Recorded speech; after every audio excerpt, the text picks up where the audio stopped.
maasadan halkan isku soo gudbin doono waxaan ugu magacdaray shurunshuur. maasadan ayaa ka hadlaysaa waxyaabaha jira dalka haatan aynu ku sugannahay, waxaana ku bilaabaysaa sida tan. shoomir aanu kulannaa sheekooyin doorxulah iigu sheegay dhaqankii, shaamaleel qurxoonida shabadii ka yiga jiray, shalmadii xishoodkiyo intaan shaadirkii lumin, miyuu sheeqi guurkii shirabaayay garashada, anla sheesh cabayskii waxaan saaray shaandhada, murti aan shaxaadnayn shimbir hadashay baa tidhi,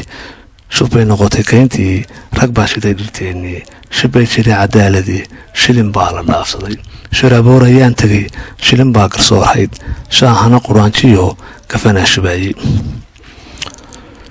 shurunshuurka guurow shuqubii ku daba maray, shaag baana yaaltumay shaarubuu la soo baxay,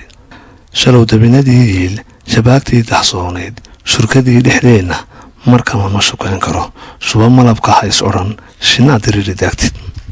shambaryoodlihii toos shimbirtana warkeed maqal, ha yeeshee shookaan iblays wado shirka aad yar howgalin, shumbul baan u gowracay shanta habar dugaag bari, shaf buu taagay aarkii shabeel baa dhabaca yidhi, dacaw waa shirbaysay shanshuu dhidar haleele, shuftadaan dabka u shiday shaar qabiil ma bixiyaan, shisheeyay horboodaan shiilanaya dahabki, daad shalalax weeyaan shaxatuugsi weeyaan, shaxdu way irmaan tahay nimba sheeladii dheel, nimba sheeladii dheel shirwahili macaan iyo shaqlan baa la kala helay. asalaamu calaykum. halkaasaan idinkaga tegayaa. maasadan waa maaso duurxul ah oo shiileeya